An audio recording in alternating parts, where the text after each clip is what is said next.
Rusia y Ucrania se encuentran bajo los ojos del mundo luego de que el presidente ruso Vladimir Putin tomara la lamentable decisión de invadir ciertos territorios ucranianos. De hecho, esta situación supone una gran preocupación para los ucranianos y también esta situación, por supuesto, preocupa a todo el mundo y desde RPP Noticias le estamos dando la importancia de vida. Por eso el día de hoy vamos a conversar con Ramiro Escobar.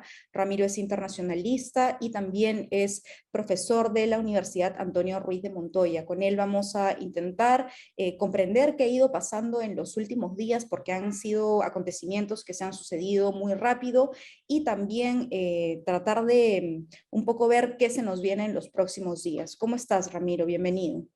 ¿Cómo te va? Un gusto de saludarte nuevamente. Un gusto de estar contigo nuevamente y bueno, para empezar quisiera ver contigo cuál es la situación actual que se vive en los territorios ucranianos que ya han sido ocupados por tropas rusas. Bueno, lo que se está viendo es ya prácticamente la toma de Kiev, la capital ucraniana, por parte del ejército ruso, ¿no? Las tropas ucranianas están resistiendo, pero creo que la fuerza militar rusa, que es la segunda más potente del mundo, no va a demorar tristemente en tomar la capital, ¿no? El presidente Zelensky ha pedido dialogar y el Kremlin ha insinuado que podrían hacerlo, pero es un diálogo prácticamente con una pistola delante, ¿no? Es decir, obligado por las circunstancias, ¿no? Hubiera sido mejor que ese diálogo se produzca sin que hablaran las armas, ¿no? Exacto. Pero lo que ha hecho Rusia en Ucrania es prácticamente una invasión en todas líneas, ¿no? No fue, como inicialmente dijeron, solamente la región del Donbass, ¿no? Donde están los rebeldes rusos que se enfrentan a los soldados ucranianos y donde sin duda ha habido problemas de violación de los derechos humanos, pero no un genocidio como ha denunciado Putin. Entonces, creo que estamos entrando en una situación donde se van a querer imponer decisiones por la fuerza, ¿no? Es decir, con el ejército en la capital y bajo presión política y con las armas al gobierno ucraniano, ¿no? Y al presidente Zelensky concretamente, ¿no? Teniendo en cuenta lo que me mencionas, Ramiro, que obviamente Rusia bélicamente es mucho más potente que Ucrania y otros países europeos, tenía la información, y justamente la comentábamos antes de la entrevista, que los ucranianos mayores de 16 años están permitidos de llevar armas ante, por ejemplo, una invasión para defenderse. Viendo esto y viendo las fotografías que son bastante fuertes, ¿cuál es la situación humanitaria que se está viviendo en estos momentos en los territorios ucranianos ocupados? Bueno, comienza a ser una situación bastante grave, ¿no?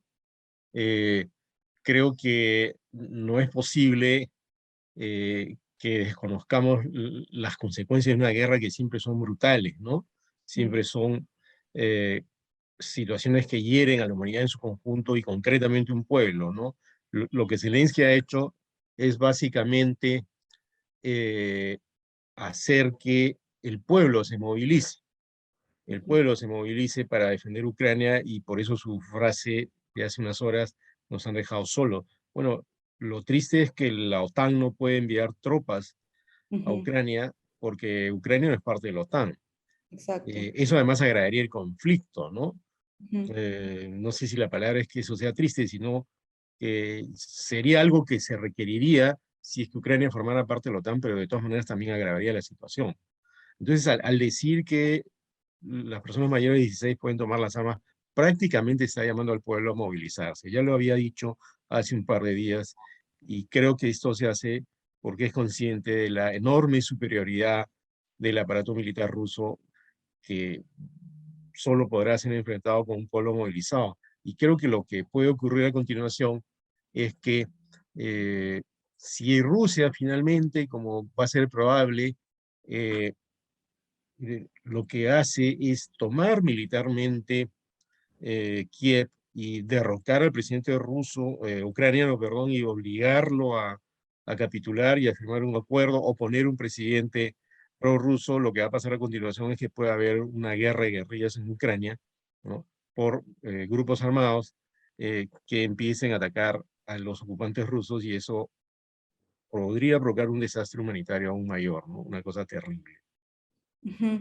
Me mencionabas que el presidente ucraniano está buscando el diálogo con Putin, pero bueno, parece que Putin el diálogo no lo anima mucho porque sus últimas declaraciones han sido bastante incendiarias, ¿no? Te comentaba que ha dicho que el presidente ucraniano Zelensky y su entorno son neonazis y drogadictos. Es un claro ataque. Bueno, lo que pasa es que en una guerra también hay una guerra de palabras, ¿no? Una guerra mediática, de versiones, hay mucha fake news.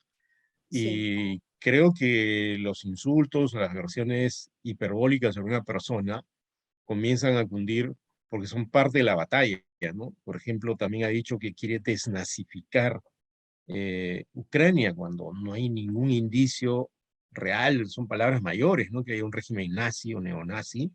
Eso no se puede decir tan fácilmente, y con un agregado que me parece aún más grave, y es que eh, Zelensky es de origen judío, ¿no? Eso es bastante insultante, ¿no?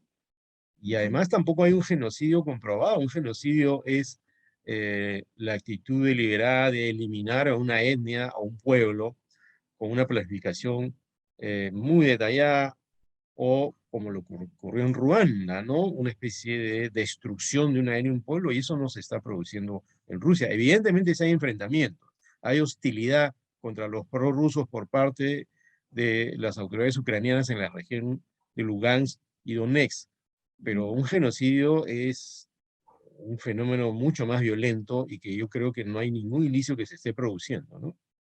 Ujú. Ahora, Ramiro, ¿cuál es la situación de las personas que, bueno, tienen la posibilidad de salir del país? ¿Se sabe más o menos cuántas se están movilizando? ¿Cuál es la situación en los aeropuertos? Bueno, ya ha comenzado un flujo, y esta es una de las escenas dramáticas de cualquier guerra, ¿no? La gente que huye de sus casas, ¿no? De sus propias ciudades, dejando sus propiedades, dejando el lugar donde vive, ¿no? He visto unas escenas dramáticas de familias con niños, ¿no? Ucranianas huyendo sobre todo hacia Polonia. Polonia ha relajado sus controles migratorios para dejarlos entrar. Vi el caso de un taxista polaco que incluso se acercó a la frontera para llevar gratis a los refugiados ucranianos a lugares donde pudieran estar. Entonces, hay una cifra que han difundido que es de aproximadamente 50.000 personas, 50.000 ucranianos que ya están pasando a Polonia u otros países, y probablemente con el paso de las horas y los días sean más, ¿no? Porque si la guerra se agrava, si comienzan a caer más misiles sobre Kiev, que ya han estado cayendo, Ujú. entonces probablemente vaya a aumentar el flujo de refugiados y vayamos a ver desastres humanitarios de gran magnitud que no se veían en Europa desde la época de, de la guerra de los Balcanes, ¿no? Sí, bueno, es terrible ahora que me mencionas que los ucranianos están huyendo con sus familias. Yo también he visto fotografías que hasta huyen con sus dos, tres, cuatro mascotas y a pesar de que estamos viendo, bueno, el lado más feo de la guerra, también estamos viendo por una parte el lado más humanitario, ¿no? Por parte de personas que sí deciden ayudar a los ucranianos. Eh, Otro tema que quería revisar contigo, Ramiro, es que, bueno, si bien Ucrania no es parte de la OTAN, eh, varios países, Alemania, Francia, han dicho que van a aplicar sanciones económicas a Rusia. ¿Cuál podrían ser estas sanciones y en qué momento podrían darse? Bueno, ya se han anunciado varias, ¿no? Ujú. Hay varios bancos rusos bloqueados, hay eh, una neutralización de las posibles operaciones financieras que se pudieran hacer en Estados Unidos para los miembros de la Duma y otros funcionarios del gobierno ruso. Eh, Incluso se han usado que podrían bloquear el código SWIFT, que es el que acá es familiar eso para quienes reciben o mandan dinero al extranjero, ¿no? Es un código que se pone para transferir dinero al exterior, ¿no? Entonces eso también, eso no se ha hecho todavía, pero se podría poner en marcha y eso afectaría la economía rusa. También se ha suspendido la certificación del proyecto de gasoducto Nord Stream 2 que va desde Rusia a Alemania y que iba a llevar gas directamente sin pasar por Ucrania. Entonces hay una ola, digamos, de sanciones de momento económicas, porque como la OTAN no puede intervenir militarmente, está apelando a hacer eso, ¿no? Está presionando económicamente a Rusia, pero ojo que hace unas horas Rusia ha dicho, ¿no?, que ellos van a responder. ¿Cómo podrían responder? Todavía no queda claro, porque Rusia no es como China, que es una gran potencia económica, es una potencia militar y política. Tiene, por supuesto, una industria tecnológica, por ejemplo, que es muy importante, o la industria de las vacunas, recordarás la vacuna Sputnik, ¿no? Ese nombre simbólico que aludía al primer satélite lanzado al espacio. Y de ahí, en esa zona, perdón, también podrían recibir un golpe, porque Estados Unidos ha dicho que no van a haber importaciones tecnológicas desde Rusia, y ha dicho algo más, que para mí fue bien simbólico. Cuando habló Putin, dijo, vamos a destrozar el proyecto aeroespacial ruso. O sea, eso era como volver a la época de la Guerra Fría, ¿no? Entonces, Rusia se va a ver golpeada, pero creo que dentro de sus cálculos estaba a recibir algunos golpes. Tal vez no tantos como había hasta ahora, pero en algún momento sí, eso creo que puede servir como una forma de presionar a los rusos, ¿no? Ujú. Y bueno, esta forma de presionar a los rusos, me imagino que Putin tenía medidas, algunas de las sanciones que se han aplicado, pero ¿cómo lo va a tomar la población? ¿Cómo está tomando la población esta decisión de Putin de invadir Ucrania? La población rusa, ¿te refieres? Sí. Bueno, ahí hay que decir algo que es importante. Eh, Putin es un personaje muy popular en Rusia, por eso ha ganado sucesivas elecciones. Es un gobernante de talante autoritario, pero es una especie de sex símbolo en Rusia. No sé si tú has visto sus fotos con el torso descubierto, es Ujú. judoka, es cazador, es pescador, eh, pilotea un helicóptero y, Esta famosa foto encima de un caballo, además, ¿no? claro, ¿no? Y algunas personas dicen que es como una especie de sex symbol político, ¿no? La gente vota por él.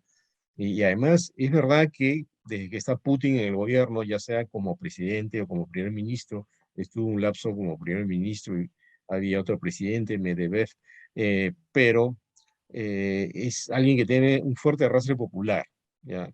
¿Y por qué hizo que Rusia volviera a ser una potencia más notable? Nunca dejó de ser una potencia, pero tuvo un momento de caída.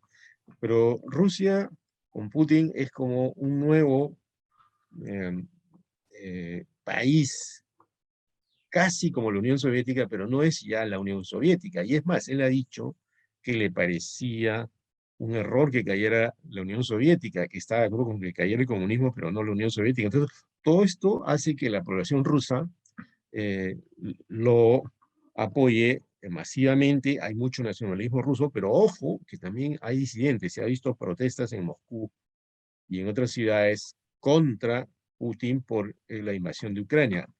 Esa disidencia no sé cuánto pueda crecer. No creo que sea tan masiva como eh, la masa de personas que apoya a Putin. Pero acordémonos que hay antecedentes en la historia que provocaron decisiones que de pronto no estaban en el libreto cuando empieza a naufragar, digamos, un proyecto geopolítico y militar, como fue lo que le ocurrió a Estados Unidos en Vietnam y a la propia Rusia en Afganistán, ¿no? Si, por ejemplo, se establece un gobierno prorruso, hay guerrillas ucranianas apoyadas desde afuera, que muy probablemente va a ser así, entonces en un momento podría haber problemas y ese proyecto podría funcionar y entonces la popularidad de Putin podría caer, ¿no? Ujú. Ahora, con esta declaración de Putin de que supuestamente va a derrocar al presidente ucraniano, ¿qué podría hacer él? ¿Refugiarse en otro país? ¿Cuáles serían sus opciones, no? Bueno, yo creo que Zelensky está pidiendo dialogar, pero en una situación de fuerza, donde prácticamente está invadido, está amenazado, entonces eso es como obligarte a dialogar con la pistola cerca, ¿no? Y entonces, eh, quizás tendría algunas opciones, ¿no? Aceptar unas condiciones indignas, ¿no? Y pasaría a la historia de Ucrania como un presidente que no supo renunciar a ese sometimiento, ¿no? Lo otro sería que se vaya el país, se vaya, por ejemplo, a Polonia, a Letonia, a Lituania, que son países que están dentro de la órbita de la OTAN, Ujú. donde hay un cierto parentejo cultural, eh, pero no sabemos realmente qué va a pasar. A mí me parecería que hay pocas posibilidades de que él se quede en el poder, y lo más probable es que los rusos pongan un presidente prorruso, ¿no? Ujú, Lo que se llama un presidente títere. Bueno, eso es lo que han hecho en varios sitios, ¿no? Cuando hay algún tipo de levantamiento más pro-occidental, los ujú. rusos intervienen. Eso hicieron en Georgia, por ejemplo, con una parte del territorio georgiano, que también es un país, pero fue República Soviética. Y eso son antecedentes que hablan de el deseo de Rusia de tener toda la zona exsoviética controlada, pero como ya perdió Letonia, Lituania, Estonia, que ya son parte de la OTAN, entonces quiere de todas maneras evitar que eso continúe y sobre todo que la OTAN se expanda. Ahora, yo creo que ese es un punto de vista que Occidente debe haber considerado hace años para evitar que se llegara a esta situación. Porque es un punto de vista también que tiene alguna legitimidad, ¿no? Es decir, cómo se siente Rusia, el poder ruso y la propia ciudadanía rusa cercada por países de la OTAN, que es un organismo de seguridad, ojo, ¿no? Y está hecho para defenderse militarmente. Ujú. Ahora, Ramiro, un poco para ir cerrando, quisiera saber cuáles son las últimas declaraciones o la posición más bien tanto de Estados Unidos con Biden y sus últimas declaraciones, como en el caso de China con su presidente Xi Jinping. Ya, algunas personas están diciendo que el apoyo de China a Rusia es cerrado y contundente. Yo creo que no es así. Es un apoyo político. En la clausura de los Juegos Olímpicos de Invierno en Beijing estuvieron Xi Jinping y Putin. Yo creo que ellos sí quieren formar un eje de poder, para hacer que, digamos, Estados Unidos pierda terreno, pero yo no creo que los chinos se vayan a meter a una aventura militar. ¿Por Ujú, qué? Y esto es importante saberlo. Porque la estrategia geopolítica de los chinos es la geoeconomía, ujú, es decir, influir en todo el mundo o en varias partes del mundo a través de su enorme oferta económica. Miremos lo que tenemos en casa, ¿no? La computadora, la ropa, hasta los autos de origen chino. Entonces, los chinos creo que no se meterían en una aventura militar, porque perderían ese perfil. No es lo suyo enviar tropas a otro país, pero sí apoyan políticamente a Rusia porque les interesa crear un polo de poder distinto al de Estados Unidos. Hasta ahí van a llegar. Pero si tú lees las declaraciones de los funcionarios chinos en estos días, dicen que apoyan los derechos territoriales de Rusia, pero también apoya una solución negociada. Entonces, hasta ahí van a llegar los chinos. No creo que vayan a enviar tropas ni nada por el estilo. Eso me parece muy improbable, ¿no? ujú.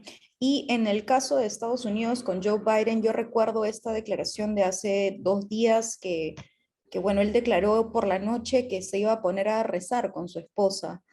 Creo que es una declaración que no ha sido bien tomada por muchos, ¿no? Bueno, algunas personas perciben a Biden como un presidente débil, ¿no? Ujú, Y por supuesto, los republicanos van a aprovechar esto para afectar su imagen. Lo que ocurre, creo, es que Biden no es el tipo de presidente que tiene el perfil de un halcón. Lo que se llama halcón es un nombre que se utiliza para nombrar a los políticos o militares guerreros en Estados Unidos, ¿no? No tiene el perfil de un halcón Biden, pero Estados Unidos tiene una larga tradición de halcones que todavía deben estar en la administración estadounidense y de pronto incluso en el aparato gubernamental de Biden. Pero yo tengo la impresión que Biden no quiere tampoco pasar a la historia como ese presidente, ¿no? Que participe en una guerra abierta, porque las guerras provocan desastres humanitarios, ¿no? ujú, Si te acuerdas de Obama, nunca entró con fuerza siria, o sea, digamos, no lideró los ataques, ¿no? Tampoco respondió a un ataque químico cuando se produjo. Trump sí lo hizo. Y eso es porque, claro, tanto Obama como Biden, que ha sido su vicepresidente, no quieren aparecer con el perfil duro y entonces están midiendo sus palabras.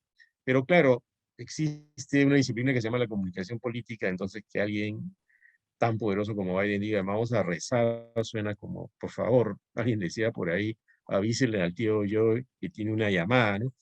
Entonces, tal vez debió ser más cauteloso en sus expresiones públicas, ¿no? Es decir, mostrarse no solo más firme, sino medir sus palabras en cuanto a lo grave de la situación, que podría hacer que esta frase, voy a arrasar con mi familia, suene un poco ingenua, ¿no? Ujú, ujú. Bueno, sí, termina sonando un poco ingenua. Te queríamos agradecer desde RPP, Ramiro, por siempre acompañarnos en este segmento internacional. Muchas gracias. Un gusto siempre estar con ustedes. Hasta pronto. Un gusto, y a quienes nos están viendo, por supuesto, desde RPP Noticias, vamos a continuar siguiendo de cerca este conflicto para mantenerlos viernes a viernes o jueves a jueves muy bien informados. Muchas gracias por sintonizarnos. Hasta luego.